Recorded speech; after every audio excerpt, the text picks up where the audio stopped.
Character by Samuel Smiles. Chapter 7, Part B. Duty, Truthfulness.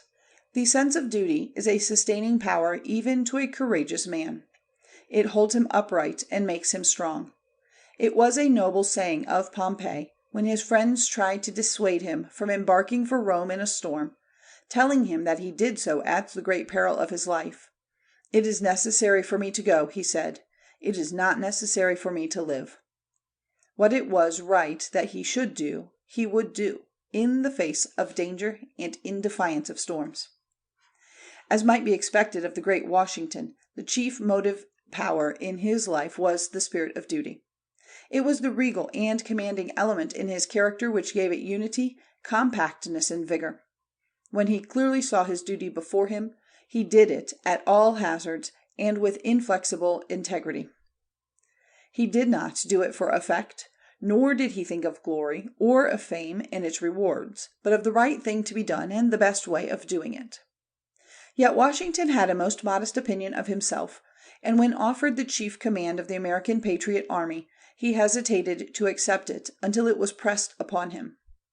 When acknowledging in Congress the honor which had been done him in selecting him to so important a trust, on the execution of which the future of his country in a great measure depended, Washington said, "I beg it may be remembered, lest some unlucky event should happen unfavorable to my reputation, that I this day declare, with the utmost sincerity, I do not think myself equal to the command I am honored with." And in his letter to his wife, communicating to her his appointment as Commander-in-Chief, he said, "I have used every endeavor in my power to avoid it, not only from my unwillingness to part with you and the family, but from a consciousness of its being a trust too great for my capacity, and that I should enjoy more real happiness in 1 month with you at home than I have the most distant prospect of finding abroad, if my stay were to be 7 times 7 years. But as it has been a kind of destiny that has thrown me upon this service, I shall hope that my undertaking it is designed for some good purpose. It was utterly out of my power to refuse the appointment, without exposing my character to such censures as would have reflected dishonor upon myself, and given pain to my friends. This, I am sure, could not and ought not to be pleasing to you, and must have lessened me considerably in my own esteem." Washington pursued his upright course through life, first as Commander-in-Chief, and afterwards as President, never faltering in the path of duty. He had no regard for popularity, but held to his purpose, through good and through evil report, often at the risk of his power and influence. Thus, on one occasion, when the ratification of a treaty arranged by Mr. Jay with Great Britain was in question, Washington was urged to reject it. But his honor, and the honor of his country, was committed, and he refused to do so. A great outcry was raised against the treaty, and for a time Washington was so unpopular that he is said to have been actually stoned by the mob. But he, nevertheless, held it to be his duty to ratify the treaty, and it was carried out, in despite of petitions and remonstrances from all quarters. "While I feel," he said, in answer to the remonstrance, "the most lively gratitude for the many instances of approbation from my country, I can no otherwise deserve it than by obeying the dictates of my conscience." Wellington's watchword, like Washington's, was duty, and no man could be more loyal to it than he was. "There is little or nothing," he once said, "in this life worth living for, but we can all of us go straight forward and do our duty." No one recognized more cheerfully than he did the duty of obedience and willing service. For unless men can serve faithfully, they will not rule others wisely. There is no motto that becomes the wise man better than Ich dien, I serve, and they also serve who only stand and wait. When the mortification of an officer, because of his being appointed to a command inferior to what he considered to be his merits, was communicated to the Duke, he said, "In the course of my military career, I have gone from the command of a brigade to that of my regiment, and from the command of an army to that of a brigade or a division, as I was ordered, and without any feeling of mortification." Whilst commanding the allied army in Portugal, the conduct of the native population did not seem to Wellington to be either becoming or dutiful. "We have enthusiasm in plenty," he said, "and plenty of cries of 'Viva!' We have illuminations, patriotic songs, and fêtes everywhere. But what we want is, that each in his own station should do his duty faithfully and pay implicit obedience to legal authority." The abiding ideal of duty seemed to be the governing principle of Wellington's character. It was always uppermost in his mind and directed all the public actions of his life.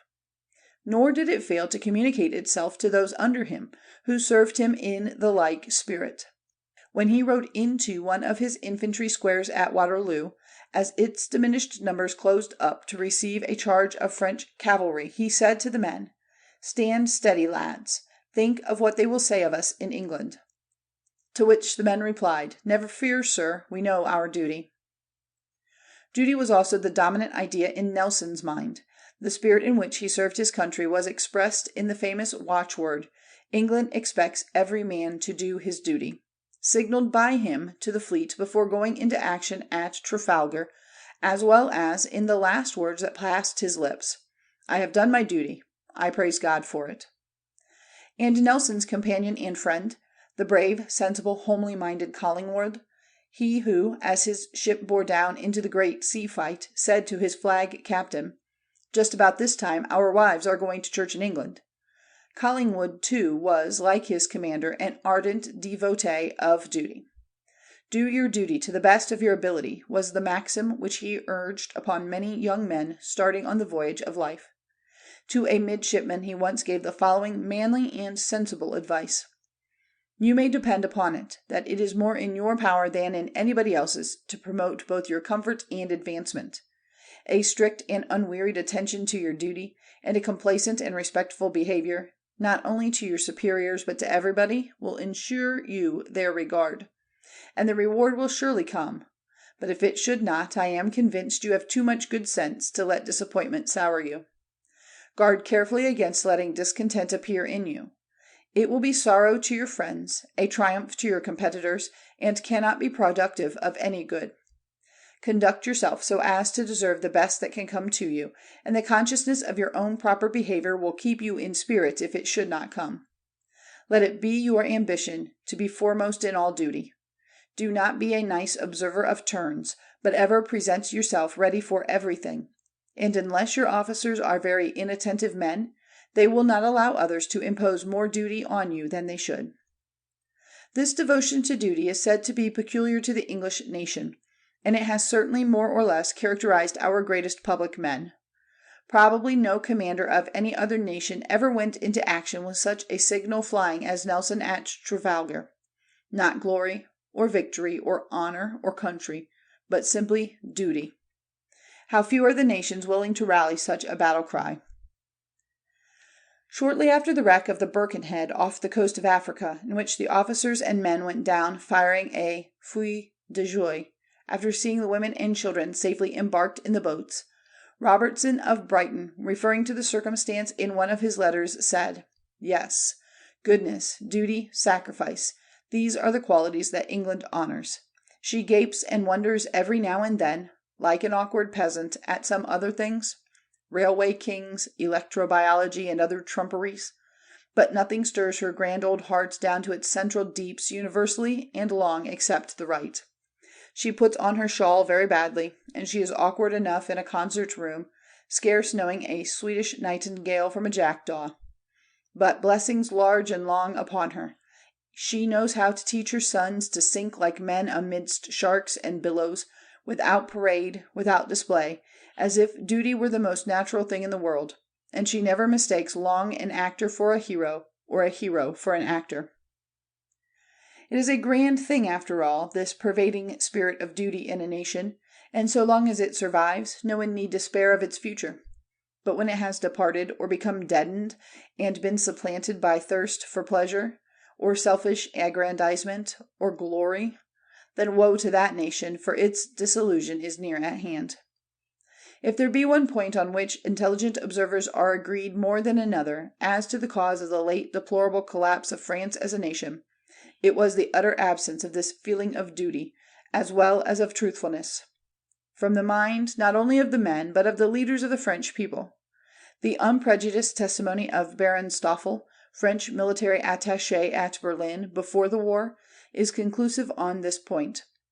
In his private report to the Emperor, found at the Tuileries, which was written in August 1869, about a year before the outbreak of the war, Baron Stoffel pointed out that the highly educated and disciplined German people were pervaded by an ardent sense of duty, and did not think it beneath them to reverence sincerely what was noble and lofty, whereas in all respects France presented a melancholy contrast. There the people, having sneered at everything, had lost the faculty of respecting anything, and virtue, family life, patriotism, honor, and religion were represented to a frivolous generation as only fitting subjects for ridicule. Alas, how terribly has France been punished for her sins against truth and duty. Yet the time was when France possessed many great men inspired by duty, but they were all men of a comparatively remote past. The race of Bayard, Duclessis, Coligny, Duquesne, Turenne, Colbert, and Sully seems to have died out and left no lineage. There has been an occasional great Frenchman of modern times who has raised the cry of duty, but his voice has been as that of one crying in the wilderness. De Tocqueville was one of such, but like all men of his stamp he was proscribed, imprisoned, and driven from public life. Writing on one occasion to his friend Kergorlet, he said, "Like you, I become more and more alive to the happiness which consists in the fulfillment of duty. I believe there is no other so deep and so real. There is only one great object in the world which deserves our efforts, and that is the good of mankind." End of section 25.